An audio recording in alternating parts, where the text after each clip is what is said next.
Hola, ¿qué tal? ¿Me escuchan? Hola, profe. Sí. ¿Cómo Hola, están? profe. Sí, Buenas noches, profe. ¿Qué tal? ¿Cómo están? Bueno, hoy vamos a ver el último PowerPoint, ¿sí? Em, y hay muchas cosas que son repasos, ¿no es cierto? Que son temas que yo se los pongo para repasar y también que incluyen a los que vieron en dermatología, porque son cosas que las tienen que saber que entran en el examen, ¿sí? Así que bueno, vamos a ver ese PowerPoint. De agregar nuevo, agrego algo de lo que es patología unguial, ¿sí? Y algo de los nevos melanocíticos, pero todo lo otro es repaso, ¿sí? Así que voy a comenzar con el PowerPoint, ¿sí? ¿Alguna pregunta? Bueno, el lunes que viene no hay actividad, el otro sería el examen, ¿sí? Y en el caso de que les vaya mal, a la semana está el recuperatorio. Un requisito es, para recuperar, tienen que haber rendido el examen, o sea, que les haya ido mal, ¿sí? En el caso de que estén por una patología o enfermedad, bueno, se deberá presentar certificado médico, ¿sí? De un ente oficial, ¿está? Bien, ¿alguna pregunta? ¿No? No, profe, seguramente los van a surgir a medida que de la Bueno, clase. lo mismo, mientras estamos dando PowerPoint pueden preguntar, ¿sí? ¿Estamos? Bueno, bueno, gracias.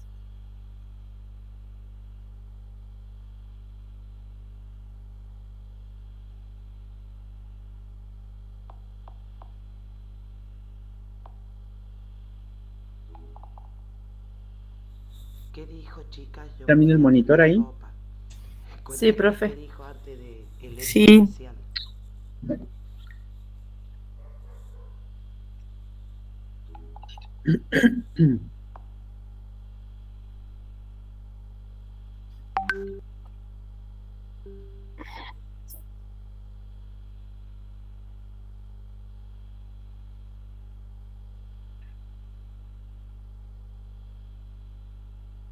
Bueno.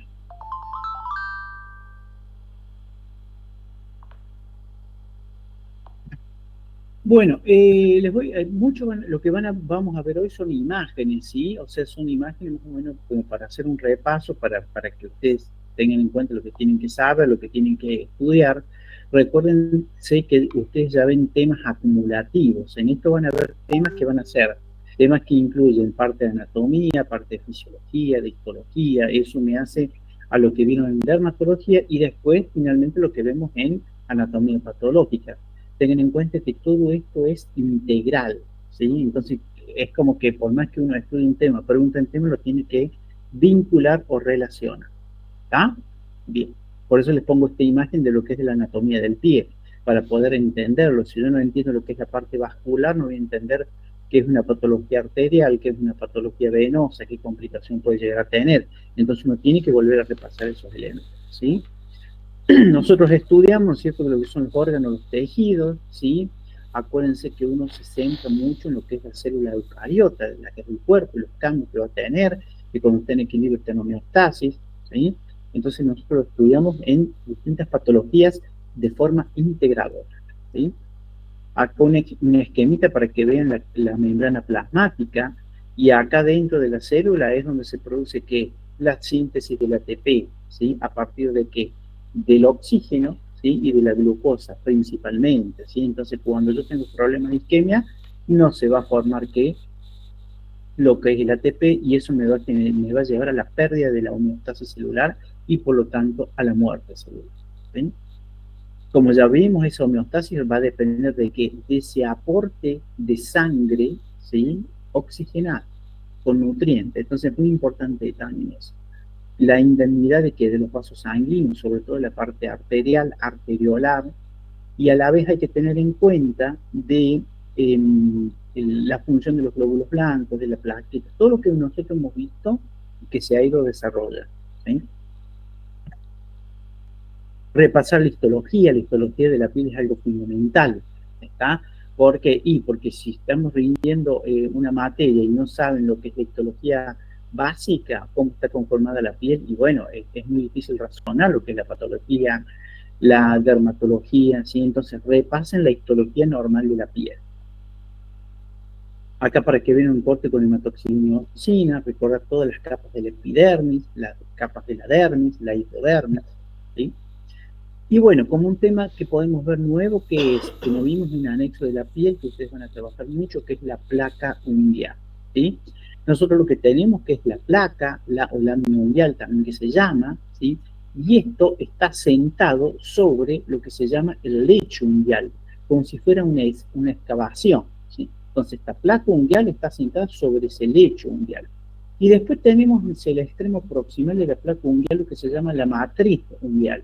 Esa matriz unguial es como que es el tejido germinativo activo que está continuamente sintetizando la placa unguial. Esa placa unguial se va a sintetizar a partir de esa matriz unguial, se dice los 2 tercios superiores, y se dice que el tercio inferior o más profundo está sintetizado a partir de células como los queratinocitos que están recubriendo ese lecho unguial. Esta es una queratina como una queratina compacta, mucho más sólida, por eso es distinta la constitución química de la queratina de la placa unguial en relación a la queratina del estrato córneo de la epidermis, ¿sí? Es una queratina más dura, más compacta. Principalmente recuerden que está sintetizada por la matriz unguial que se encuentra acá. Esta placa unguial va a tener despliegues. Hay un repliegue unguial proximal, también que se llama eponiquio, ¿sí? Los pliegues unguiales laterales, que se llama paramuniquio, ¿sí?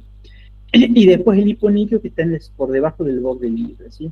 Estos repliegues unguiales son los que muchas veces hacen de contención y que muchas veces van a sufrir procesos inflamatorios, procesos traumáticos, procesos infecciosos. Acá para que vean un esquema también de la placa unguial, el lecho, la matriz, y acá fíjense un corte longitudinal, acá para que vean cómo está la placa unguial, su relación con la matriz unguial, ¿sí? Y su relación con el tejido óseo, ¿sí?, de la pala. Acá otro esquema, otra parte esquemática, la placa unguial, el lecho unguial, ¿sí? Y acá fíjense lo que sería, es un corte con hematoxilina y eosina, donde se va a ver parte del hueso. Fíjense, hueso. Miren acá cómo tenemos la placa ungueal, que es la queratina compacta, y acá tenemos ese repliegue proximal, y miren la epidermis, como se ve acá. Ven acá la epidermis, después acá se forma la matriz, después como que la epidermis llega a ser una sola capa mínima de queratinocitos que va a sintetizar la parte más profunda de la placa ungueal, y después se vuelve a conformar esa epidermis o ese epitelio prominente. ¿Ven? Bueno, dentro de la placa ungueal podemos tener neoplasias benignas, un ejemplo, lipomas, fibromas, hemangiomas, osteocondromas, el tumor glómico, ¿sí? El onicomatricoma, ¿sí? Y los neurofibromas. Todos estos pueden ser tumores benignos originados de la placa ungueal.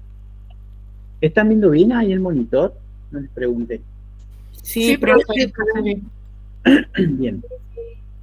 Después podemos tener tumores benignos de origen vascular, que son tumores vasculares. Uno puede ser lo que se llama el angioqueratoma, otro el granuloma piógeno y otro los hemangiomas, ¿sí? También podemos tener, fíjense, una lesión, lesiones que pueden ser donde estén alterados los queratinocitos por la infección del virus del papiloma humano. Fíjense acá un ejemplo de una verruga subungueal. Fíjense, se originó la verruga, empezó a proliferar y me destruyó la placa ungueal. Esto también es un tumor benigno. Acá tenemos una lesión vascular que se llama granuloma piógeno, ¿sí? ¿Qué significa esto? ¿Qué sería? Lo que tenemos acá es una proliferación vascular, o sea, es un tumor vascular benigno, y tiene esta morfología, fíjense, una masa tumoral redondeada, bien delimitada, vascularizada por el colorido que tiene. Cuando uno lo ve en la microscopía, fíjense cómo se ve. Acá hay una proliferación de vasos sanguíneos, pero es benigno y está todo rodeada por epidermis, ¿ven? De forma nodular. Esto es lo que se llama granuloma piógeno. No tiene nada que ver con pus. Se le llama así porque se pensaba en un momento que tenía que ver con procesos infecciosos bacterianos. De hace muchos años que es el término granuloma piógeno. Pero ¿esto qué sería? Esto sería un tumor vascular benigno, que se da no solo en las extremidades, que puede afectar la placa ungueal, se puede dar también en la cara, en el resto del cuerpo, ¿sí? En la parte genital, en los pliegues cutáneos. En muchas partes se da esto granuloma piógeno, que se llama también hemangioma, sería un tumor vascular benigno. Otro tumor, Profe, pues, sí. ¿Tiene alguna epidemiología esto? ¿Algún que se dé con alguna particular, no? Generalmente, mira, lo pueden dar en personas jóvenes, personas mayores, pero no tiene una epidemiología característica, ¿sí? No existe algo distintivo que diga es mucho más frecuente en esto. Generalmente se da en adultos de edad promedio, ¿sí?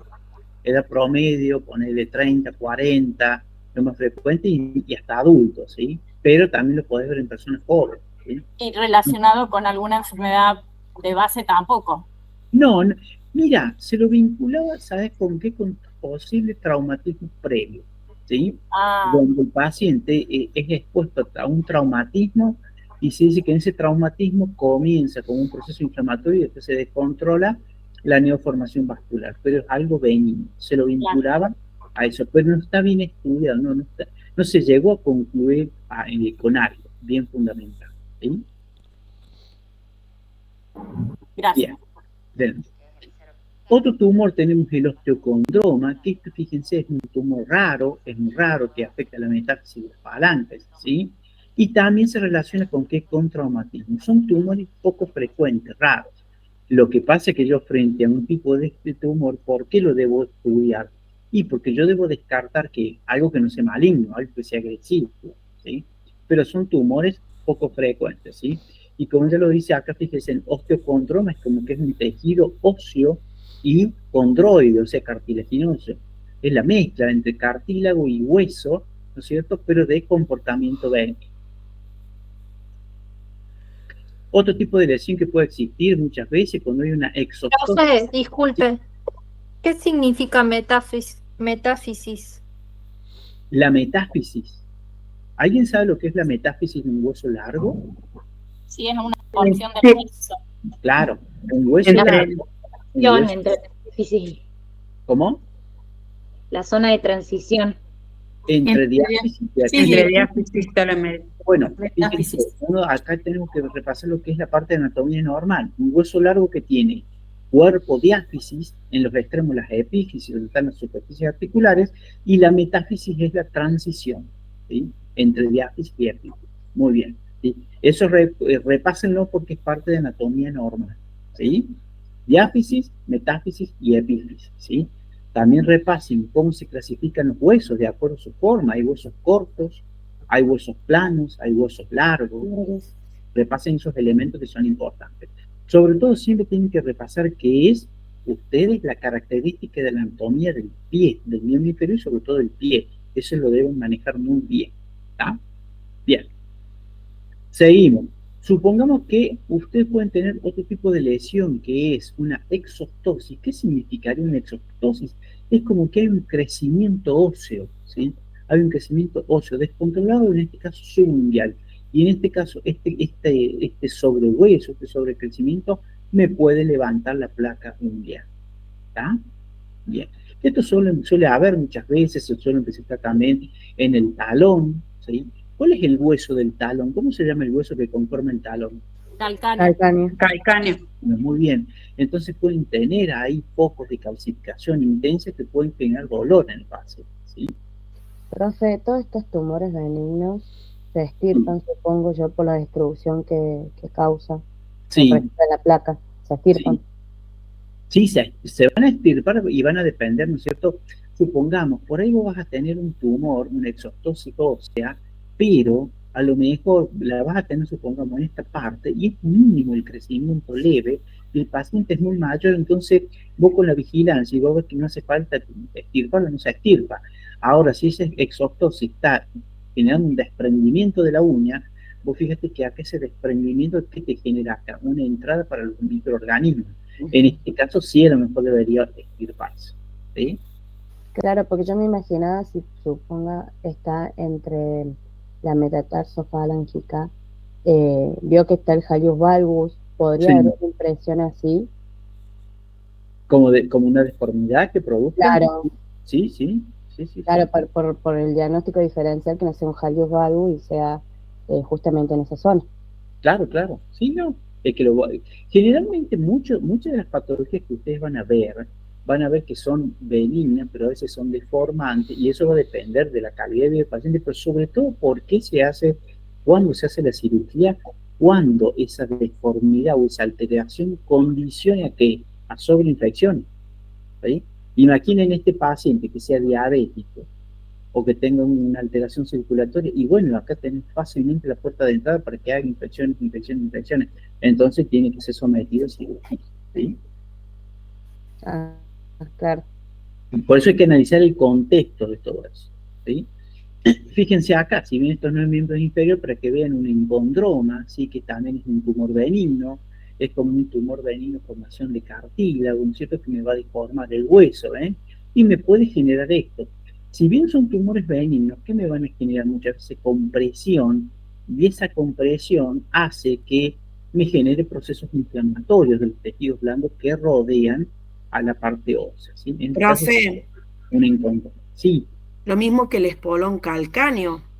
claro, sí, por eso. Muchas veces, a veces se necesita. Lo que pasa es que el espolón se opera muchas veces, o se trata el espolón por el tema de la molestia del paciente, del dolor que tiene. El pisar, sí. Claro, el pisar. Entonces, muchas veces ponen una almohadilla, una buena suela, con eso se corrige, ¿no? Por eso se suele corregir.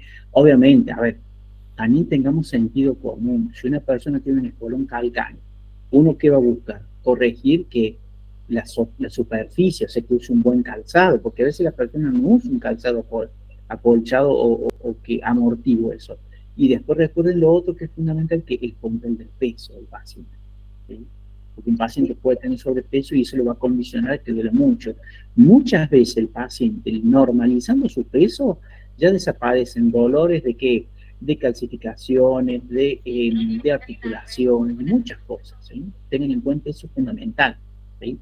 Eso porque se los digo, porque si yo fuera un médico que me dedico a hacer una cirugía y yo veo que el paciente tiene sobrepeso, y primero tengo que corregir tiene que corregir el sobrepeso. Una vez que él corrigió el sobrepeso o el vicio de posición que tiene o los sobreesfuerzos que le está haciendo y sigue la molestia y el dolor, recién es quirúrgico. ¿Sí? ¿Está? Sí, profe. Bien. Un tumor pues, poco frecuente, raro, es el onicomatricoma, ¿sí? Fíjense, que se llama así, onicomatricoma. ¿Esto qué es? Es un tumor benigno de la matriz unguial, ¿sí? ¿Qué dijimos que la matriz unguial que hacía? La matriz unguial se encargaba de sintetizar ¿qué? La placa unguial o la uña en sí, ¿está? Como yo tengo este tumor, el onicomatricoma, ¿sí? Me está distorsionando la matriz unguial, fíjense cómo va a crecer la placa unguial, con estas estrías longitudinales, con a veces depresiones, irregularidades.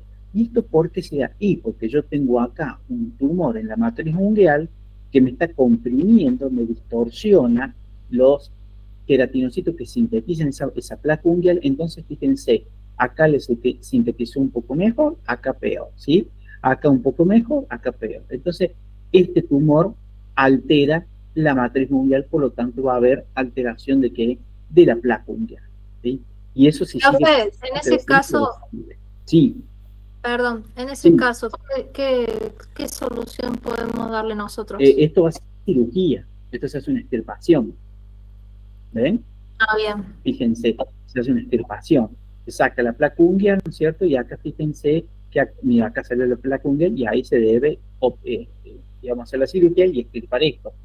¿El tema cuál es? Ustedes me pueden decir, a ver, supongamos que el paciente tenga esto, ¿ven? Esta alteración. Con todas las patologías que puede tener un paciente, una persona, uno puede decir, ¿le damos o no le damos importancia si hay una alteración de la placa unguial? Porque esto puede condicionar aquí a sobreinfecciones, a micosis, infecciones bacterianas.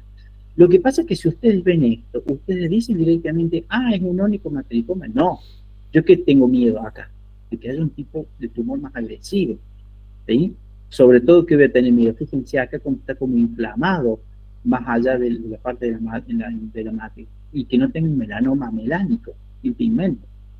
Por eso es que se terminan operando, ¿entienden? Porque uno tiene que descartar lo agresivo, descartar otro tipo de tumores que son tremendamente agresivos, y bueno, y yo quedarme tranquilo. Y después viene, obviamente, que el paciente a lo mejor quiere tener una uña en condiciones, que esté bien, en este caso de la mano, pero supongamos en el pie, a veces pasan desapercibidos.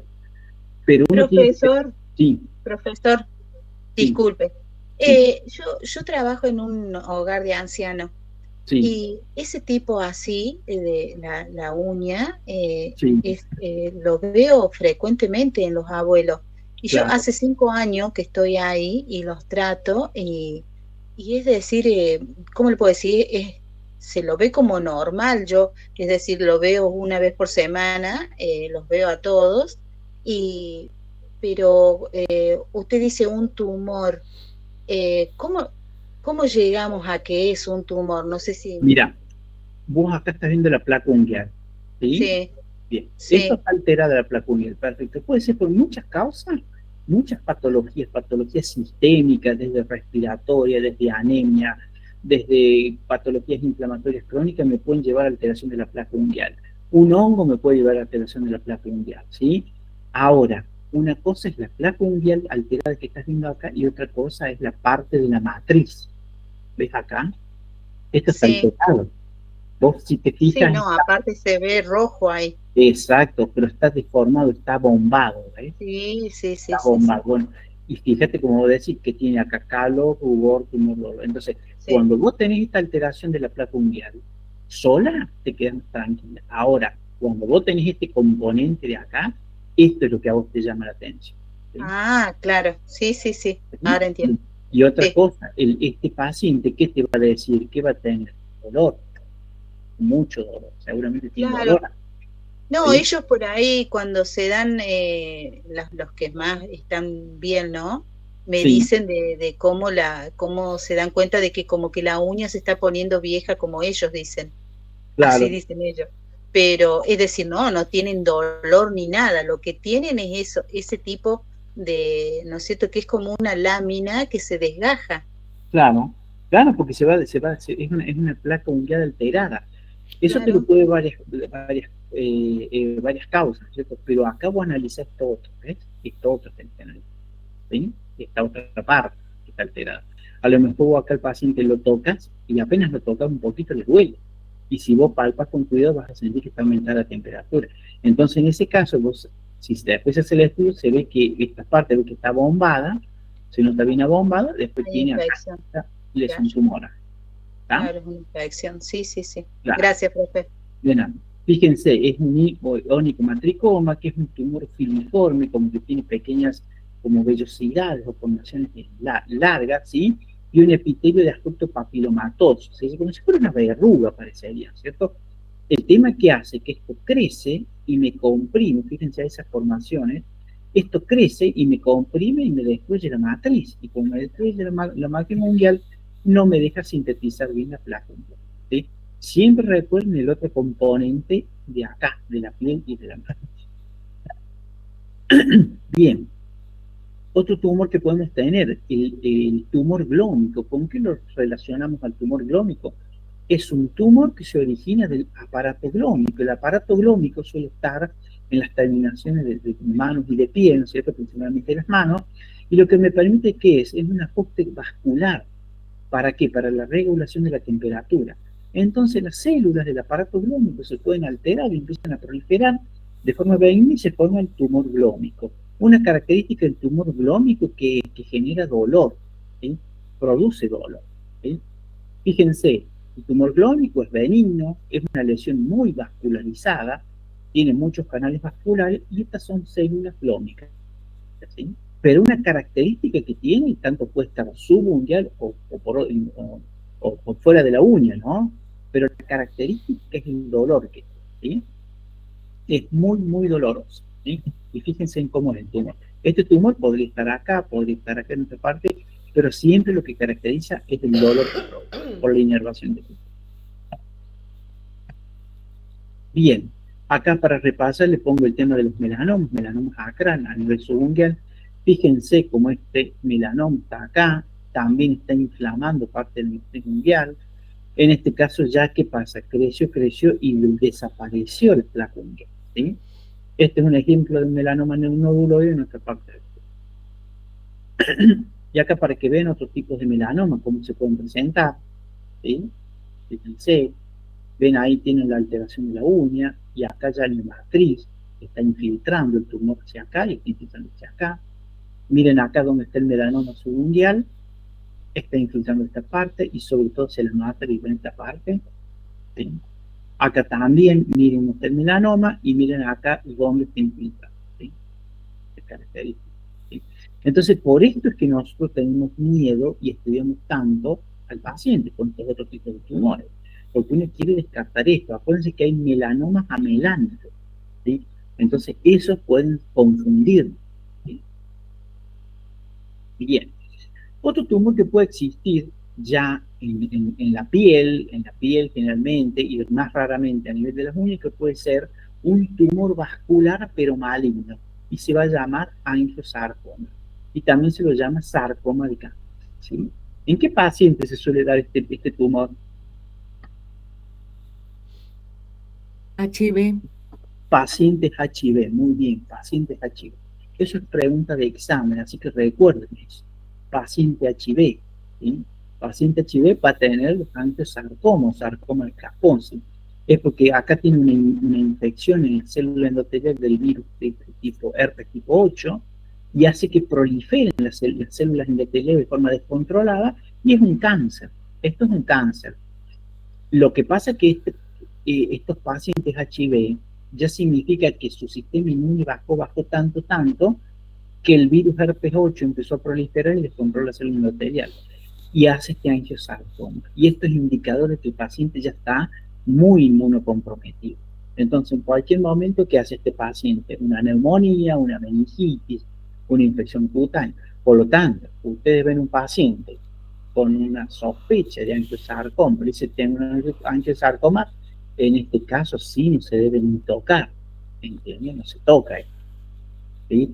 Es más, No van a ver esto porque estos pacientes que ya tengan un angiosarcoma así, está internado en UTI estos pacientes, ¿sí?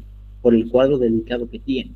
De tratarlo, cómo lo van a tratar ustedes, y cuando si ustedes trabajan en un hospital van a ir y van a entrar y lo van a tratar ahí, el paciente internado, ¿tá? Pero es importante saberlo eso. ¿Por qué ustedes dirán, bueno, por qué es tan extremo esto y por qué me lo dicen? Porque ustedes pueden tener pacientes HIV que ya no les importa su tratamiento, no les interesa que tienen, pero a lo mejor tienen una uña que lo está molestando y se quieren hacer acá, ¿sí? Pero en la parte del HIV no les molesta, no les importa, ¿sí? Entonces uno tiene que conocer esos teléfonos, ¿sí? Entonces recuerden este tumor en paciente HIV, ¿está? Bien. Acá les puse un ejemplo de rhabdomyosarcoma, que significa que es un cáncer de origen mesenquimal que tiene diferenciación a células musculares estriadas, ¿sí?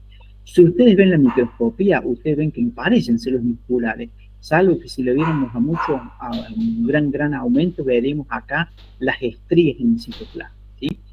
¿Por qué les pongo el rhabdomyosarcoma? Porque miren cómo puede aparecer un rhabdomyosarcoma, ¿ven? Una masa tumoral que empieza a crecer y empieza a destruir. Pero ¿cuál es el problema del rhabdomyosarcoma? Que es uno de los tumores más agresivos que existen en el ser humano. Hace rápidamente metástasis por vía sanguínea al pulmón, rapidísimo, ¿sí?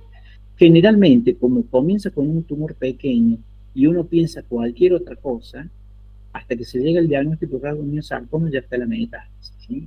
Lo que hay que tener en cuenta es que esto puede comenzar en personas jóvenes, 14, 15, 16 años, 20 años, ¿sí? No solo en personas adultas, sino también muy frecuente en jóvenes.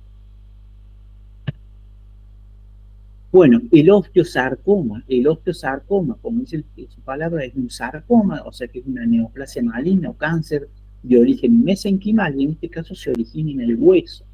Acá empezó a crecer en el hueso, del hueso del pie, empieza a crecer y crece y destruye. Fíjense cómo es que termina invadiendo todo el tejido blando, ¿sí? Empieza a destruir completamente. Obviamente que este es un osteosarcoma muy avanzado. Cuando vemos la microscopía, están las células tumorales, intermedio está el tejido óseo. Si uno habla del osteosarcoma, sí. Disculpe, eso es algo raro, ¿cierto? ¿Verlo o no? El osteosarcoma, y va a depender la estadística, pero es, a ver, es poco frecuente, ¿sí? Si uno habla de cáncer en hueso, es más frecuente primero la metástasis y después el osteosarcoma como primario. Y si vos me decís verlo en pie, es muy raro. Lo más frecuente es que el osteosarcoma te afecte el fémur llegando a la rodilla o la tibia llegando hacia arriba, ¿sí? Próximos a la rodilla. Ahí es más frecuente el osteosarcoma, o en el fémur superior, ¿sí? O en el hueso ilíaco, ¿tá? Acá en el pie es una rareza, es muy raro, ¿sí? Obviamente que un paciente que tiene un osteosarcoma, ya cuando el tumor es chiquitito, ¿qué va a tener el paciente? Mucho dolor, fracturas espontáneas, ¿sí? En este caso, yo creo que no es que el paciente se ha dejado estar, lo que pasa es que el paciente concurrió, se hace quimio, se hace radioterapia y no lo pueden destruir muchas veces, ¿sí? Entonces cuesta mucho manejarlo y después tiene que ir directamente a la amputación. Bueno, ¿estamos con eso? ¿Se entiende hasta ahí? ¿Lo que se vio? Sí, profe. Sí, profe. Bien. Bueno, para repasar, nosotros decimos que tenemos las lesiones en el pie y las lesiones en la piel. Bueno, ahí tenemos lesiones benignas, lesiones malignas. Las benignas, ¿no es cierto?, pueden ser lesiones tumorales, benignas en sí, o pseudotumorales como los procesos inflamatorios crónicos. Las lesiones malignas van a ser esas lesiones tumorales que se denominan cáncer y que tienen capacidad de ¿qué? De dar metástasis. Nosotros siempre que vamos a estudiar la epidemiología, la clínica y los métodos complementarios. Por eso yo lo voy a evaluar cuando hablemos de cierto tipo de cáncer, ¿cierto? Sobre todo los cánceres que tienen una epidemiología característica. Bien, deben repasar las lesiones primarias de la piel, la mácula, la pápula, tubérculos, nódulos, tumores, vesículas, ampollas. Deben saber a esto. Yo muchas veces les he preguntado y me dicen las lesiones primarias de la piel y siempre ¿cuál se olvidan? Tumores. Y es la que más deben saber. La que más deben saber son tumores. Porque cuando yo hablo de tumores puede ser benigno o maligno, pero puede estar en contexto de que de un cáncer. Entonces ustedes la masa tumoral deben conocerla. Si son vegetantes, si son infiltrantes, si son ulceradas. ¿Sí? Bien. Recuerden, tumores malignos de la piel. ¿Qué podemos tener? De los que se originan de los queratinocitos. ¿Cuáles son? Carcinoma vasocelular, carcinoma epidermal. Y el melanoma maligno que se origina ¿de dónde? De los melanocitos. ¿Sí? La persona que no sepa cáncer de piel o que no sepa lo que es melanoma, no aprueba. ¿Tá? Yo quiero que quede eso en claro. No puede una persona aprobar esta materia o recibirse sin saber lo que es un melanoma y sin saber el origen celular, ¿sí? Y la peligrosidad del melanoma. ¿Tá? De estos tres, ¿cuál es el más frecuente de los tres tumores? El vaso El celular. vaso celular. Celular. Muy bien. Perfecto. ¿Qué etiología tiene el vaso celular? ¿Cómo, profe? ¿Qué epidemiología tiene el carcinoma vasocelular? Personas mayores de 60 años. Bien. ¿Y en qué parte del cuerpo les afecta? En el rostro, en la nariz y en los ojos. Las partes más En las expuestas partes al sol. más expuestas al sol. Muy bien, perfecto. Muy bien. Después de estos tres, ¿cuál es el más agresivo? El melanoma. Muy bien. ¿De qué célula se origina? Melanocito. ¿Cuál es la lesión benigna que origina el melanocito? El nebus. Melanocito. Siempre díganle melanocítico, porque también nebus le pueden decir a otro, hay otros tipos de nebus, ¿sí? Entonces siempre nebus melanocítico, ¿está? Nebus. Bien, fíjense, acá para que vean tipos de carcinomas epidermoides, unos más vegetantes, fíjense, como verrucoso, estos van a ser más in situ.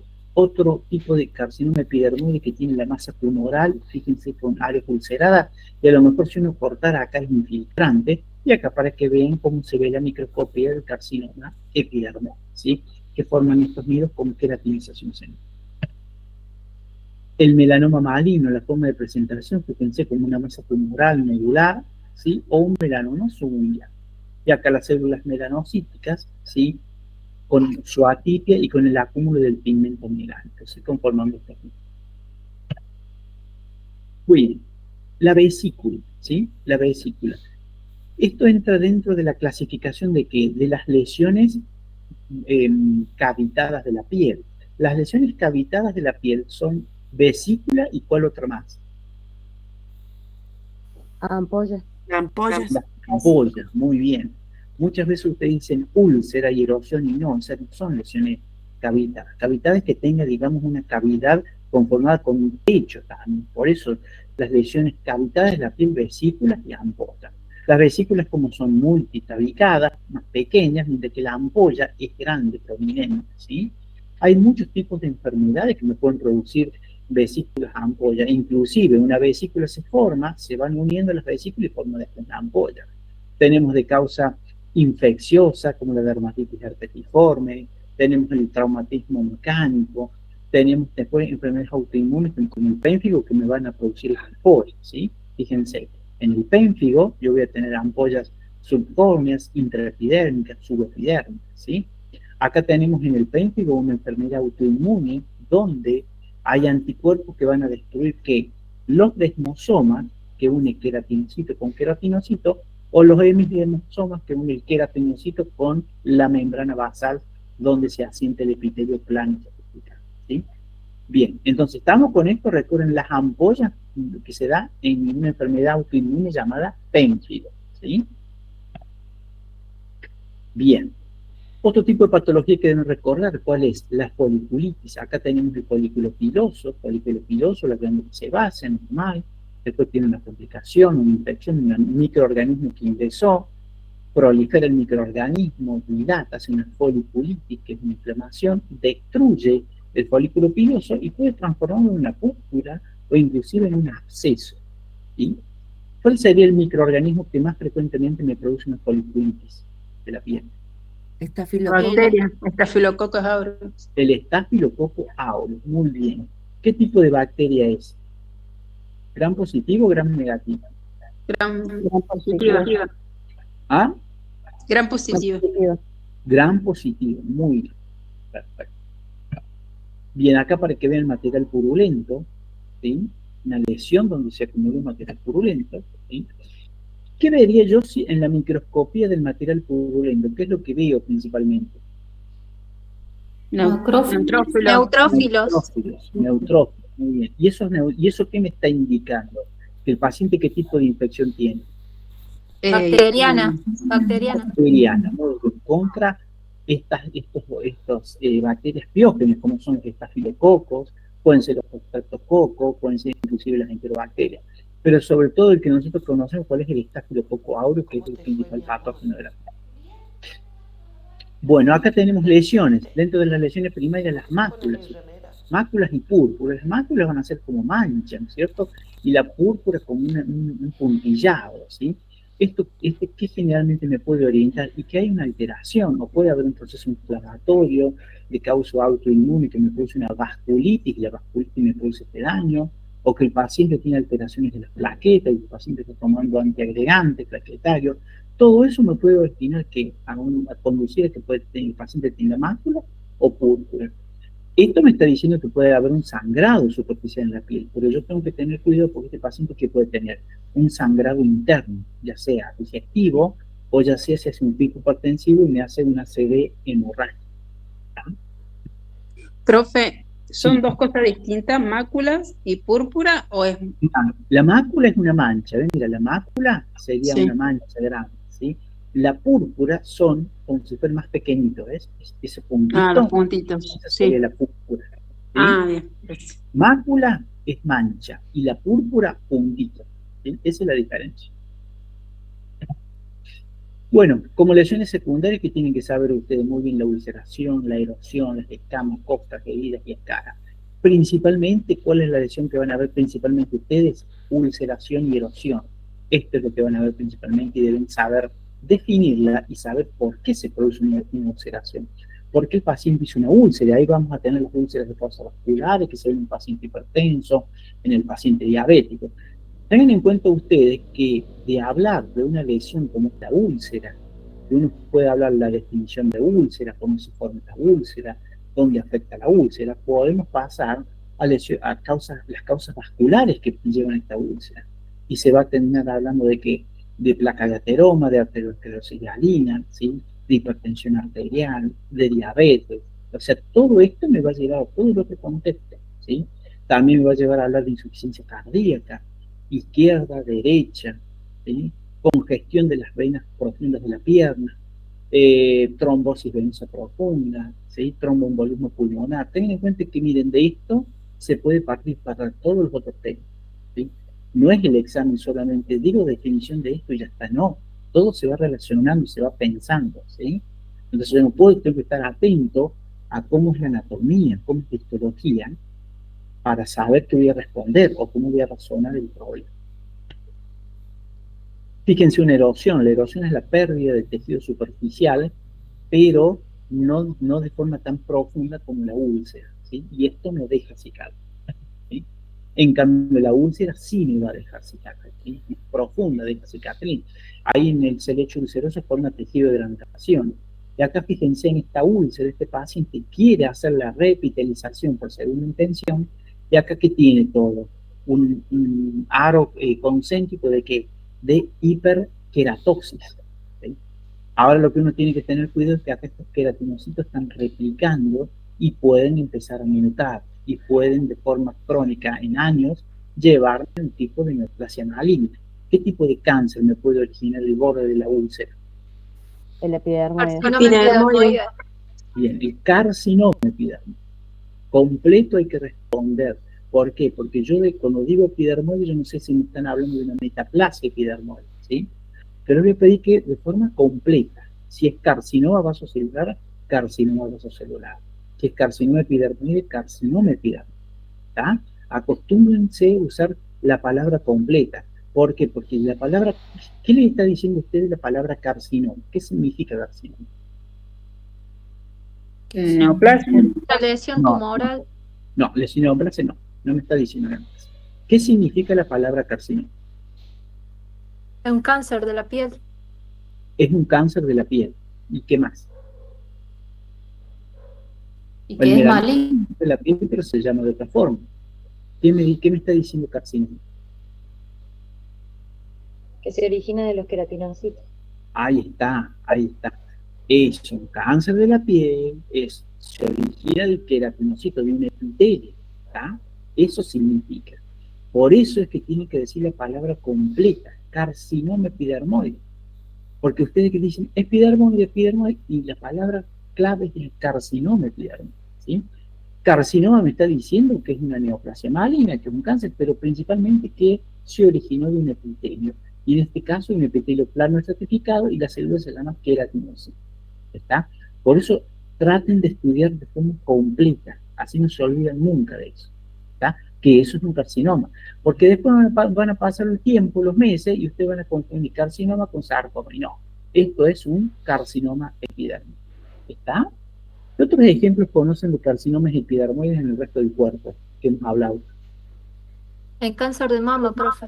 No, El de no, cuello uterino. tiene con la epidermoide de la... Tiene El cuello algunos, de útero. no tiene, la mama no tiene carcinoma epidermoide. El cáncer de cuello uterino. esófago. Carcinoma epidermoide de esófago. De cuello uterino, profe. Carcinoma epidermoide de cuello uterino, muy bien, porque tiene plano estratificado. ¿Sí? Bien, bien. El de la mama es adenocarcinoma, porque estamos hablando de una glándula. ¿Sí? Es una glándula. Bien. Por acá, el esquemita para que vean la curación de primera intención, donde hay un corte neto, donde están próximo el epitelio, ¿no es cierto? Entonces rápidamente se va a regenerar, se va a unir, casi no deja cicatriz. Y cuando tenemos estas heridas de segunda intención es donde se perdió bastante tejido, y como se perdió mucho tejido, se tiene que formar abajo el tejido de granulación, sobre eso hay repitelización de los queratinocitos, lentamente se va cubriendo, pero después, como hay cicatriz, no hace esa retracción del epitelio, y acá se nota la cicatriz, ¿sí? Por eso es primera intención, y esto segunda intención. Bueno, en el caso de la escara con presión, recuerden que acá el paciente, cuando el paciente está postrado, inmovilizado, y se comete el error de no moverlo al paciente, no hacer la fisioterapia, esa compresión del efecto de la gravedad comprime toda la parte del cuerpo sobre esa piel, y al comprimir la piel, ¿qué va a pasar? Genera acá una dificultad para la irrigación sanguínea. Fíjense, esta es la epidermis acá hacia abajo, acá arriba está el hueso, todo el peso cae así. Entonces esta zona de compresión no está irrigada. Entonces esto sufre isquemia. Entonces se empieza a erosionar, a ulcerar y se forma la escara, ¿sí? Y entonces ese es el problema. ¿Por qué? Por la compresión crónica. Ahí se van formando las escaras. ¿Estamos hasta ahí? Profe, Sí. una preguntita antes que comience con micosis. ¿Cómo? Una preguntita antes que comience con micosis. Sí, Para sí. recordar, el pénfigo, que es una enfermedad autoinmune, era también la que destruía la célula de Schwann, ¿verdad? ¿De qué? El pénfigo, que es una enfermedad autoinmune, Sí. es la que destruía la célula de Schwann, ¿verdad? No. No destruye la célula de Schwann. La célula de Schwann, ¿sí? Sí, Eso es lo que rodea, ¿no es cierto?, al nervio. y forma la vaina de mielina. Sí. Bien. Está Bien. legal. Porque yo tenía entendido. Entonces, como que es el pénfigo el que la destruye. No. No. Destruye la unión entre los queratinocitos, nada más. Lo otro ya es dermis. Está en la dermis. Bien. Gracias, muchas gracias por la aclaración. Bien, con respecto a las micosis, se clasifican micosis superficiales, que están en la capa externa de epidermis y pelo, ¿no es cierto?, que más que nada producen problemas estéticos. Micosis cutáneas, que están en capas profundas de la epidermis anexos, ¿sí? Y estas son las que más deben estudiar ustedes.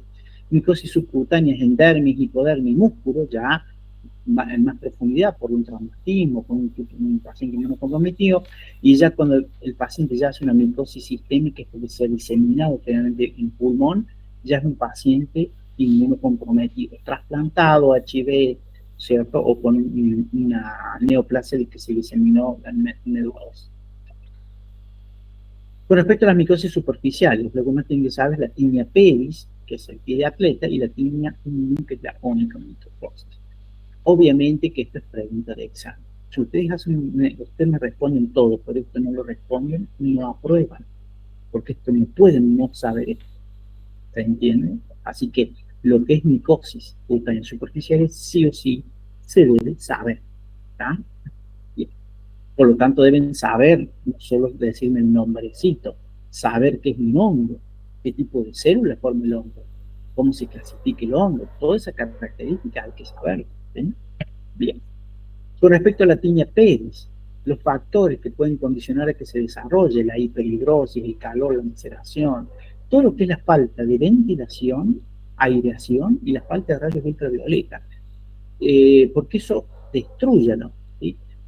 Vamos a tener variantes clínicas, la intertriginosa crónica, que es la más frecuente, la pápula escamosa crónica, la vesícula ampollar y la ulcerosa aguda.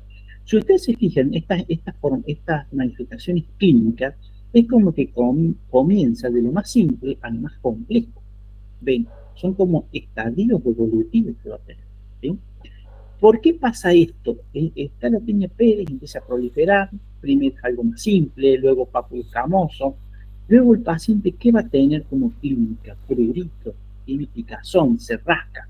Entonces el paciente, ¿qué pasa? Él mismo se introduce más el microorganismo, se produce una escoriación con el rascado. Entonces ahí viene el traumatismo que le hace, sumado a la infección, la formación de vesícula y ampolla, ¿sí? Y después, ¿qué pasa cuando se forma esa estructura vesícula ampollar? Y se pasea el techo de la ampolla y por lo tanto queda una úlcera, ¿sí?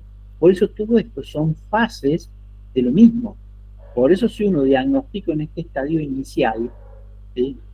Y se trata el paciente, no va a evolucionar ahí, ¿sí? Es más, les digo, en esta fase, la interpiginosa crónica, el paciente con aireación y exposición a rayos ultravioleta es suficiente, ¿sí? Y si tuviera prurito y le molesta mucho, que se pone caladril para evitar el rascado, y con eso evita que evolucione todo esto y digamos y se cura. ¿Sí? Bien. Con respecto a la onychomicosis, ¿cuál es el agente? La tinea unguium, generalmente en adultos. Y acá tenemos formas clínicas, una que puede afectar la parte distal subungual, la parte próxima al subungual o la parte superficial. Acá serían los extremos, distal o proxima, ¿sí?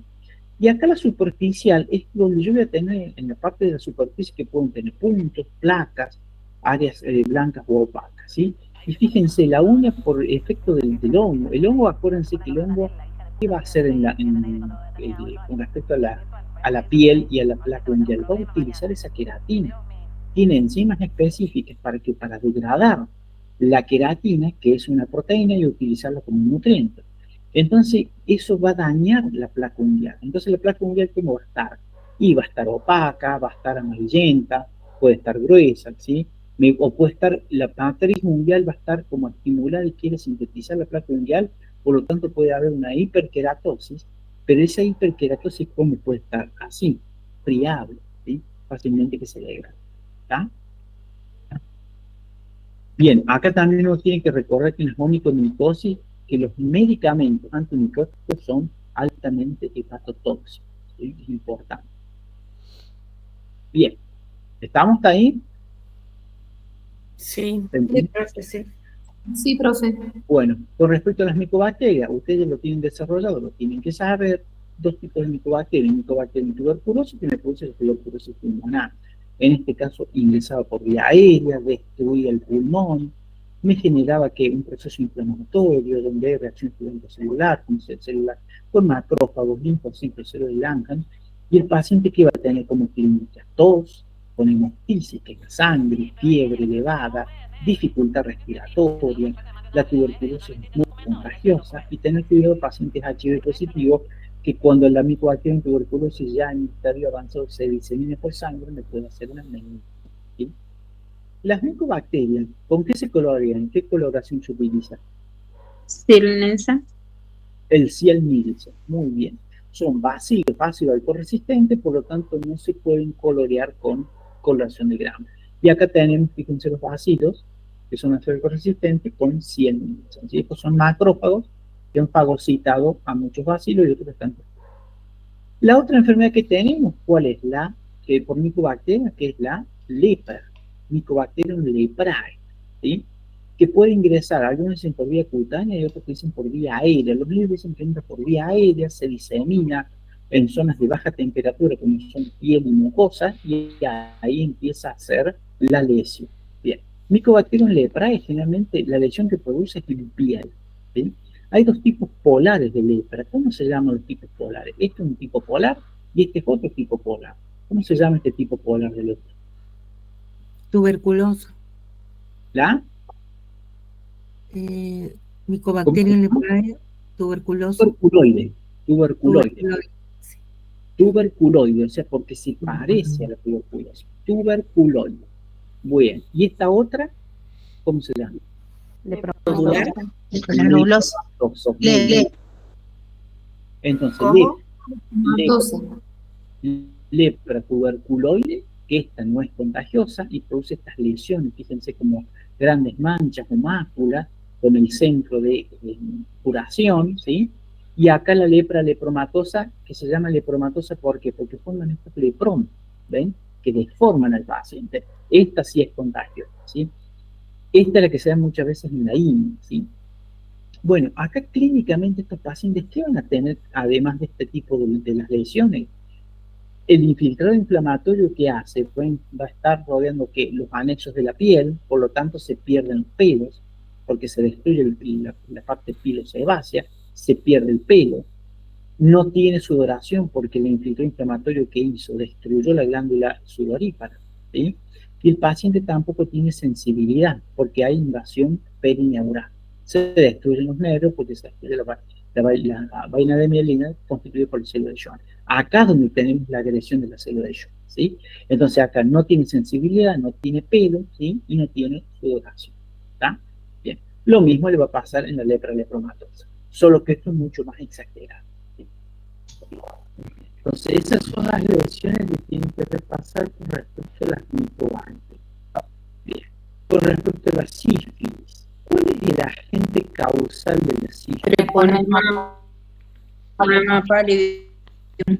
Bien, Treponema pallidum es una espiroqueta, no se colorea, por eso se llama pallidum, se colorea con impregnación argéntica, que son sales de plata, o también se lo puede ver en microscopio de fondo oscuro. Es una enfermedad que se puede transmitir de la madre al feto a través de la placenta por vía congénita, y también hay una sífilis adquirida por contacto sexual, ¿sí? Tenemos una sífilis primaria, donde hay lesiones en genitales externos, donde está el chancro de inoculación, después pasa a un periodo secundario, donde la bacteria se disemina por la sangre y medio genera lesiones en piel, en mucosa, venopatía, febrícula, y después, raramente que pase la terciaria, después casi de 15, 20 años, con la sífilis cardiovascular o la sífilis o la neurosífilis, la meningovascular. Esto es raro que pase lo terciario, porque generalmente en este periodo, fíjense, hasta 25 o 30 años, el paciente toma antibióticos por esta causa y destruye la bacteria. Pero sí tengamos en cuenta la sífilis primaria y la sífilis secundaria. Hay lesiones secundarias muy contagiosas que se dan en la palma y en la planta de los pies, ¿sí? ¿Cómo se llamaban estas lesiones contagiosas? Condiloma. Condiloma, ¿plano o acuminado? Plano. Condiloma plano, muy bien. Entonces tengan en cuenta eso, ¿sí? Porque es frecuente que una sífilis primaria pase a secundaria y el paciente haga estos condilomas planos que son muy contagiosos, ¿sí? Bien. Bien, pasamos a infecciones estafilocócicas. Hablamos ya un poco de estafilococcus. ¿Qué tenemos que tener en cuenta? Las infecciones en las heridas, ¿sí? Hay que tener en cuenta que estos gérmenes colonizan y pueden generar una infección, ¿sí? Cuando hay infección se dificulta la cicatrización, ya sea de una herida, de una erosión, de una úlcera, ¿sí? Y a la vez que me va a condicionar, que va a depender del estado inmune del paciente, ya que este microorganismo puede que introducirse, ¿sí? Y diseminarse en el resto del cuerpo. Ejemplos de supuración, ¿sí? Ejemplos de supuración, hasta una lesión ulcerada con supuración, ¿sí? Paciente que tiene en este caso, fíjense, signos de calor, rubor, tumor, dolor, ¿sí? Bien acá. En este caso estamos hablando más que nada que puede ser una celulitis que tenga este paciente. ¿Sí? Cuando yo hablo de calor, rubor, tumor, dolor, ¿es un proceso inflamatorio agudo o crónico? Agudo. Agudo. ¿Qué se vería en la microscopía de un proceso inflamatorio agudo? Dilatados, Polimorfonucleares vasos neutrófilos. congestivos, edema, ¿Sí? infiltrados polimorfonucleares y neutrófilos. Muy bien. Vasodilatados, vasos congestivos, edema y polimorfo nuclear neutrófilo. Eso es lo puro del proceso inflamatorio agudo. Muy bien. Tiene un proceso inflamatorio crónico que se ve en la microscopía. Neoformación Sí. vascular, ¿Qué más? fibrosis Sí. y endurecimiento, profe, dijo. Bueno, la fibrosis, estamos hablando de la microscopía. La microscopía vos no podés ver que está endurecido. O sea, vos ya me estás diciendo fibrosis, neoformación vascular, ya presumís que eso está endurecido. Pero falta la célula inflamatoria, porque es un proceso inflamatorio crónico. ¿Qué célula está en el proceso inflamatorio crónico? Mononuclear. ¿Cuál? Infiltrado mononuclear. Infiltrado mononuclear. Bien, ejemplo de células mononucleares, ¿cuáles son? Neutrófilos. No, el neutrófilo no es mononuclear. Los Monocitos, linfocitos y macrófagos. Monocitos, macrófagos, linfocitos, Linfocitos. esos son los mononucleares. El neutrófilo es polimorfo nuclear. Polimorfo nuclear me dice que no es mononuclear, ¿sí? Entonces, recuerden que ya tienen que saber lo que es mononuclear. Linfocito, plasmocito, macrófagos, monocitos, todo eso son los mononucleares. ¿Estamos? Bien. Proceso inflamatorio agudo crónico, microscopía y clínica también se toma, se evalúa, ¿sí? O sea que tienen que saberlo bien. ¿Tá? Ya es el segundo año que tienen que saberlo eso. No pueden dudar, no pueden decir no lo sé. ¿Tá? Eso es un tema clave. Bien. ¿Qué dijimos que este paciente puede tener que acá? Una celulitis. Celulitis. Bien, perfecto. Que hay una bacteria que introduce. ¿Por qué este paciente puede hacer esta celulitis? ¿Cuál puede ser la enfermedad que lo lleve a que haga esto? Una bacteria, profe, que ingresa. Sí, una bacteria, ¿El pero ¿por qué? Staphylococcus aureus? Sí, pero ¿por qué? ¿Qué Puede ser condicionó? por un traumatismo. Puede ser un traumatismo. Perfecto. Edema. Por edema también. A ver, ¿y por qué el edema? Por un sobrepeso, puede ser. No tanto por sobrepeso. ¿Por qué otra cosa? ¿Por qué se hace edema en los miembros inferiores de forma bilateral? Insuficiencia cardíaca. Insuficiencia cardíaca. Derecha. Muy bien. Insuficiencia cardíaca derecha. Entonces, paciente que tiene ese edema y tiene trombosis venosa profunda, y eso me condiciona la celulitis. Es una regla que el paciente que haga edema y ya me hace trombosis venosa profunda va a hacer celulitis. Tarde o temprano va a hacer. ¿Sí? Entonces hay que tener cuidado con eso.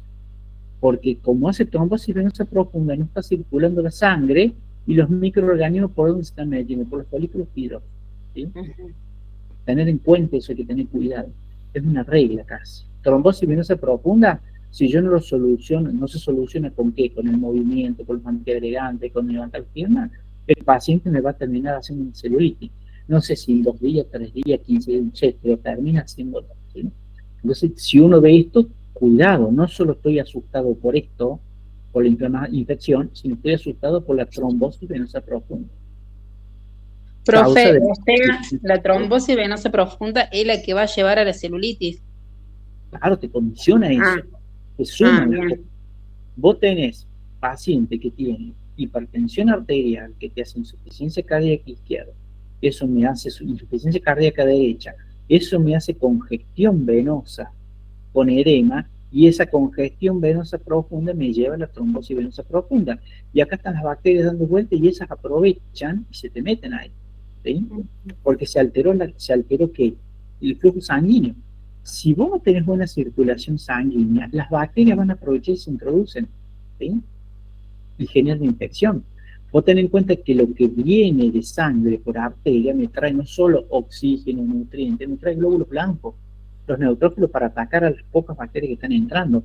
Si hay alteración arterial y a la vez está alterado el drenaje venoso, las bacterias aprovechan y se introducen. ¿Está? Profe, la Y en celulitis ese caso tiene sería simétrico. No, la celulitis nunca es simétrica. La celulitis No, no, pero cuando, Simétrico. el edema cuando, cardíaco es simétrico. claro, el edema, a eso me El refiero, que edema sí porque es hoy simétrico. dijimos que podía ser por traumatismo, ahí en ese caso no. No, bueno, a ver, hay distintas causas. Si vos tenés por traumatismo, a ver, pero si vos tenés por traumatismo, ¿qué vas a tener? El antecedente traumático. Claro. Entonces, con un traumatismo acá yo no voy a tener esto acá. Yo voy a tener una zona con un hematoma o con un corte, porque uno va a ver el golpe. Inclusive que vas a tener la herida, ¿sí?, del traumatismo. Y por ahí se metió el microorganismo. Ahora, si vos tenés acá una celulitis y no ves trauma, vos no ves trauma por ningún lado, ni hematoma, vos qué estás pensando. Y que acá la celulitis, ¿por qué? Porque está alterando la circulación sanguínea. Bien. ¿Se entiende? Sí, sí, gracias. Bien. Por eso siempre tengan en cuenta de que de examinar de forma completa todo y de preguntar. Fundamental eso. Sí, ¿qué me querían preguntar? ¿Otro? Sí, profe, que entonces está la hipertensión arterial, ¿no es cierto? Sí. Eso nos da una insuficiencia cardíaca izquierda, Sí. luego una insuficiencia cardíaca derecha, luego de eso una trombosis venosa profunda No. que nos va a producir. A ver, un momento. Insuficiencia cardíaca derecha. La insuficiencia cardíaca derecha, ¿qué me genera? Congestión en los miembros inferiores. Congestión primero. Acá la sangre tiene mucha presión. Entonces, como tenés congestión, primero que va a comenzar el edema cardíaco bilateral, simétrico. Primero comienza eso. Después viene la trombosis venosa profunda. ¿Sí? Lleva tiempo. Después viene la trombosis venosa profunda. ¿Se entiende? Sí, profe, gracias. Bien. Si nosotros tenemos un proceso infeccioso y no se neutraliza, se va a diseminar por vía sanguínea y puede ir a distintas partes, principalmente lugares donde puede generar daño, donde son en las meninges, en el cerebro, en pulmón, en riñón, son los órganos, y en hueso, la osteomielitis que llegan por vía sanguínea, son los órganos más susceptibles. Bien. Con respecto al virus del papiloma humano, acuérdense que de los microorganismos el virus es el más pequeño de todos, ¿sí? Nosotros estudiamos virus del papiloma humano, hay virus del papiloma humano de alto riesgo, 16 y 18, que llegan al cáncer de cuello uterino, y después los de bajo riesgo que van a generar, ¿qué? Verrugas, ¿sí? La verruga, ¿qué es? Es una proliferación de los queratinocitos, benigna, ¿sí? Y que va a estar vascularizada, y crece hacia la superficie. Cuando yo tengo una verruga en la planta del pie por el tema de la compresión del cuerpo, hace que la verruga sea como si fuera invertida, ¿sí? Como que crece hacia la profundidad. Fíjense, los tipos de verrugas, como pueden ser una verruga común en la mano, forma filiforme, o sea, como si fuera alargadita en el párpado, puede haber verrugas subunguiales, puede haber verrugas planas, las verrugas plantales que crecen de forma invertida, y después también verrugas genitales. Ven que van a depender de una gran variabilidad de verruga, va a depender del tipo del virus del papiloma, el tejido donde esté, no es lo mismo el queratinocito del párpado que el queratinocito de la mano, ¿sí? Entonces va a depender mucho. ¿Por qué acá son filiformes? Y porque acá uno no está raspándose los párpados continuamente. ¿Por qué? Porque uno protege los ojos. Pero acá uno se raspa la mano. Por eso acá si quiere salir algo filiforme no va a crecer, porque se va a raspar y va a salir. En cambio el párpado, como uno es cuidadoso, pueden crecer filiformes. ¿Sí? Profe, disculpe, y eso no son contagiosas, ¿cierto? Sí, todo esto es contagioso. O sea, las del párpado, digo. Todas son contagiosas, porque es por el virus del papiloma humano, ¿sí? Lo pasa de una persona a otra. Pero no es que sea, a ver, no es que sea contagioso, que todo el mundo va a hacer el contagio masivo, no. Todos tenemos estos virus. Nosotros tenemos los virus, el virus del papiloma humano de todos los tipos. Lo que pasa es que depende de nuestro sistema inmune, cómo estemos, vamos a formar o no, o nuestra predisposición genética, vamos a hacer o no verrugas. Ustedes van a ver que hay personas que tienen muchas verrugas plantales, ¿sí? Tienen muchas plantales y otras tienen muchas verrugas en párpados, ¿sí? Porque esa persona está condicionada con su queratinocito a hacer más en los párpados y otra a hacer más en la planta del pie, ¿sí? Es variable, pero todos lo tenemos. Lo que sí que no es un virus altamente contagioso, que uno se asuste, como otros virus, supongamos, infecciones respiratorias, que son altamente contagiosas, son distintos, ¿sí? Otra forma de verruga, fíjense, otra forma de verrugas con marcada que hiperkeratosis que va a tener. ¿Tá? Obviamente que yo en estos casos, ¿qué tengo que hacer? Diagnóstico diferencial con otro tipo de lesión tumoral. Bien, ¿estamos hasta ahí? ¿Se entiende lo de las verrugas? Sí, profe. Sí, Bien. profe. Este esquemita, acá esta foto es para repasar que epitelio plano estratificado, tenemos acá los queratinocitos, cada 9 queratinocitos hay un melanocito, que es el que tiene ya lo claro. ¿Sí?